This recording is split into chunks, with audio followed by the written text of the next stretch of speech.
So hi guys welcome back to my to videos. तो इस video में दोस्तों डिस्कस करने वाले हैं यहाँ पर कुछ इंपॉर्टेंट कंपनीज़ को और उनसे रिलेटेड कुछ इंपॉर्टेंट अपडेट्स हैं जिसकी बात करेंगे इस वीडियो में। तो चलिए दोस्तों वीडियो की शुरुआत करते हैं। सबसे पहली कंपनी को डिस्कस करते हैं। पहली कंपनी का नाम है मैज़गन डॉक शिपबिल्डर्स लिमिटेड।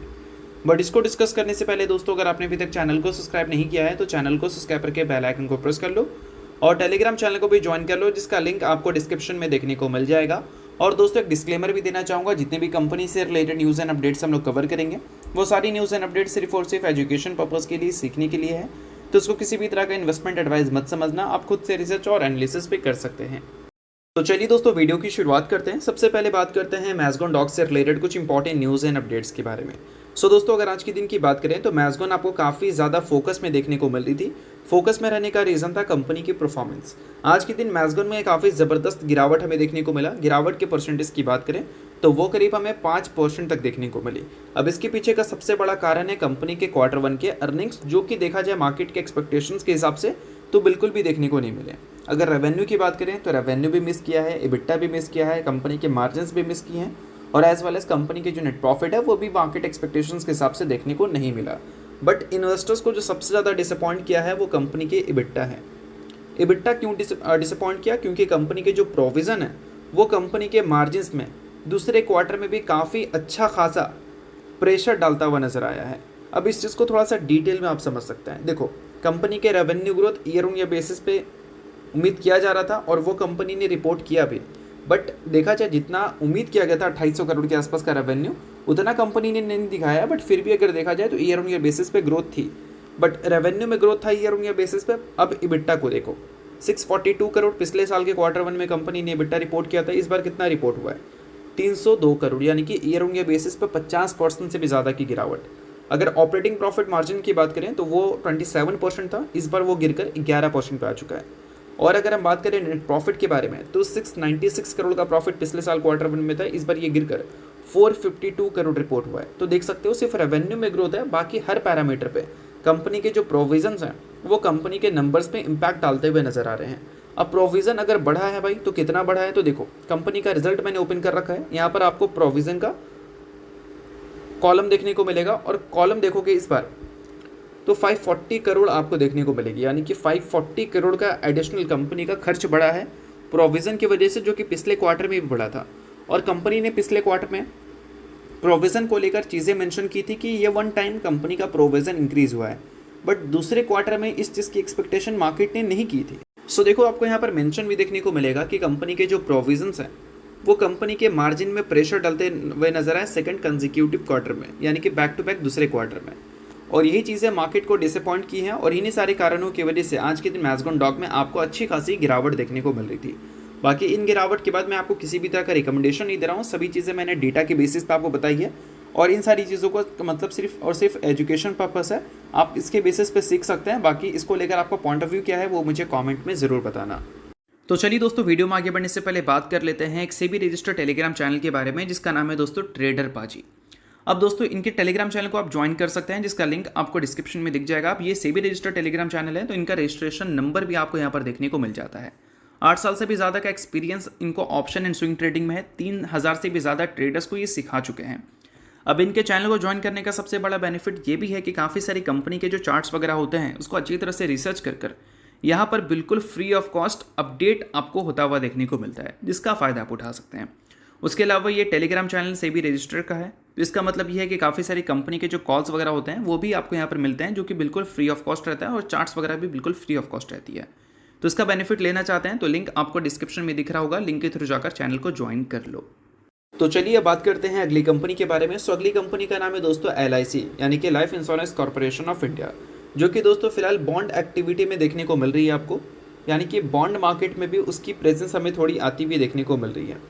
फिलहाल दोस्तों यहाँ पर न्यूज़ ये है कि बॉन्ड डेरिवेटिव मार्केट की बात करें तो उसमें LIC का जो प्रेजेंस है वो हमें बढ़ता हुआ देखने को मिल रहा है और LIC ने $1 बिलियन का जो वर्थ है वो बोल सकते हैं उसको लेकर एंट्री किया है फॉरवर्ड रेट एग्रीमेंट में। किसके साथ? ग्लोबल लेंडर्स के साथ, जिसका नाम है JP मॉर्गन। काफ़ी बड़ा नाम आप सभी को पता है। उसके अलावा आपको बैंक ऑफ अमेरिका कॉर्पोरेशन भी देखने को मिलेगा। तो ये जो सारी चीज़ें हमें सुनने को मिल रही हैं ये ब्लूमबर्ग रिपोर्ट्स की तरफ से आता हुआ दिख रहा है। अगर आप LIC के इन्वेस्टर हैं तो इन सारी चीज़ों पे अगर आप रिसर्च करना चाहो तो कर सकते हो। न्यूज़ इंपॉर्टेंट थी, इस वजह से मैंने आपके साथ शेयर कर दिया। उसके अलावा अगली कंपनी की बात करते हैं जो कि HDFC बैंक है। रिसेंटली Q1 के नंबर्स कंपनी ने रिपोर्ट किए थे, जहां पर कंपनी का प्रॉफिट 12% से ग्रो किया था। 18,155 करोड़ का नेट प्रॉफिट कंपनी ने दिखाया था। स्पेशल इंटरम डिविडेंड भी कंपनी ने दिया था 5 रुपये पर इक्विटी शेयर के हिसाब से, और साथ में कंपनी ने 1:1 की रेशियो में बोनस भी इशू की थी। सो अगर आप HDFC बैंक के शेयर होल्डर हैं तो बेशक इस न्यूज़ को आप नोट कर सकते हैं। शेयर होल्डर नहीं है, इग्नोर कर सकते हैं। न्यूज़ 30 वजह से मैंने बता दिया, बाकी किसी भी तरह का ये रिकमेंडेशन नहीं है। तो चलिए अब बात करते हैं अगली कंपनी के बारे में। सो अगली कंपनी का नाम है दोस्तों वारी एनर्जीज लिमिटेड। सो दोस्तों अगर आज के दिन की बात करें तो वारी एनर्जीज भी आपको फोकस में देखने को मिल रही थी। इसके भी फोकस में रहने का रीज़न था कंपनी का परफॉर्मेंस। आज के दिन देखा जाए तो वारी एनर्जीज में आपको 4 से 5% के आसपास की तेज़ी देखने को मिल रही थी, क्योंकि कल के दिन कंपनी के Q1 के रिजल्ट हमें देखने को मिले, जहाँ पर कंपनी का जो नेट प्रॉफिट है वो लगभग 89% से ग्रो करता हुआ नजर आया। और इसकी ही फील्ड की एक और कंपनी है जिसका नाम है प्रीमियर एनर्जीज लिमिटेड। उसके भी हाल ही में Q1 के रिजल्ट हमें देखने को मिले थे, उनमें रिजल्ट के बाद गिरावट देखने को मिली थी। अब इसके पीछे का सबसे बड़ा रीज़न पता है क्या है?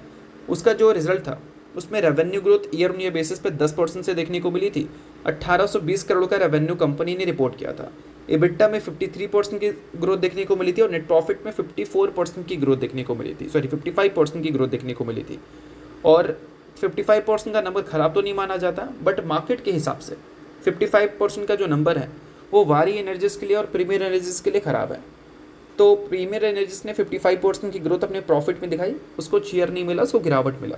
और वही वारी एनर्जीज ने 89% की ईयर ऑन ईयर बेसिस पे नेट प्रॉफिट में ग्रोथ दिखाया, 745 करोड़ का प्रॉफिट रिपोर्ट किया। इस वजह से बोल सकते हैं कि वारी एनर्जीज को थोड़ा चीयर किया है मार्केट ने, अगर हम कंपैरिजन करें प्रीमियर एनर्जीज से तो। और सिर्फ दोस्तों ऐसा नहीं कि सिर्फ वारी एनर्जीज के प्रॉफिट ही ग्रो किए हैं प्रीमियर एनर्जीज से ज़्यादा, इनके रेवेन्यू की बात करें तो revenue from operations year on year basis पे 30% से ग्रो करते हुए नजर आए।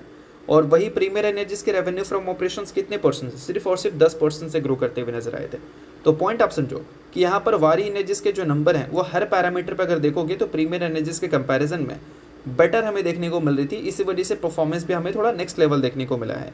तो अगर आप वारी एनर्जीज के शेयर होल्डर थे, इस चीज़ को लेकर कन्फ्यूज थे कि तेज़ी इतनी अच्छी क्यों है, तो इसके पीछे के रीजंस क्या है वो मैंने आपको समझा दिया। बाकी मैं आपको कोई रिकमेंडेशन नहीं दे रहा हूँ, सभी चीज़ें सिर्फ और सिर्फ सीखने के लिए थी। इसके अलावा दोस्तों बात करते हैं अगली कंपनी के बारे में जिसका नाम है टाटा मोटर्स लिमिटेड। अब पिछले कुछ दिनों से टाटा मोटर्स आपको फोकस में दिख रही है, क्योंकि यूएस से बैक टू बैक कुछ बड़ी बड़ी खबर हमें आती हुई दिख रही है। अभी देखो दोस्तों, पॉइंट यहाँ पर यह है कि टाटा मोटर्स की जो सबसे इंपॉर्टेंट सब्सिडरी है वो जैगुआर लैंड रोवर है, और उनकी अगर हम बात करें तो ग्लोबली काफ़ी अच्छा प्रेजेंस उनका हमें देखने को मिलता है। और यूएस किसी भी बड़ी कंट्री के साथ अगर कोई भी ट्रेड डील साइन करती है तो टाटा मोटर्स फोकस में आ जाती है। अभी देखो रिसेंटली क्या हुआ कि यूएस ने यूरोपियन यूनियन के साथ ट्रेड डील साइन किया। 30% का जो टैरिफ ब्रैकेट था उसको 15% तक शिफ्ट कर दिया गया, ऑलमोस्ट 99 प्रोडक्ट्स के लिए, 99% प्रोडक्ट्स के लिए आप बोल सकते हैं, जिसमें कार्स भी इंक्लूडेड हैं।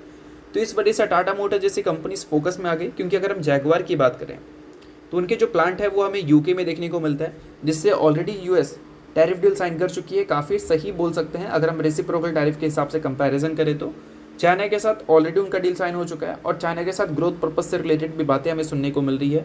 उसके अलावा ब्राज़ील के साथ अभी आना बाकी है, इंडिया के साथ आना बाकी है, ऑस्ट्रिया और स्लोवाकिया यानी कि यूरोप का ये पार्ट है। तो आप बोल सकते हैं कि यूरोप, चाइना और यूके के साथ जो डील साइन हुआ है वो डील कहीं ना कहीं रेसिप्रोकल टैरिफ के हिसाब से अगर हम देखें तो काफ़ी इंटरेस्टिंग हमें दिख रही है। तो इस कंट्री में टाटा मोटर्स की सब्सिडरी जो है वो अपना मैन्युफैक्चरिंग फैसिलिटीज़ बैठा रखी है, और यहाँ से जो भी कार यूएस में जाएगा, पहले जो उम्मीद किया गया था कि इतना % टैरिफ लगने के बाद कार इतना महंगा होगा, वो अब उतना महंगा नहीं होगा, उससे कम थोड़ा बोल सकते हैं महंगा रहेगा, सस्ता रहेगा बोल सकते हैं। तो इन्हीं सारी चीज़ों की वजह से पिछले कुछ टाइम में टाटा मोटर्स यूएस से जब भी डील की खबर आती है तो टाटा मोटर्स आपको फोकस में आ जाती हुई दिखती है। बाकी हाँ, इन सारी चीज़ों के बेसिस पे रिसर्च कर लेना, क्योंकि इंडिया से भी अभी खबर आनी बाकी है, मतलब इंडिया को लेकर, उसके अलावा ब्राज़ील को लेकर भी खबर आनी बाकी है।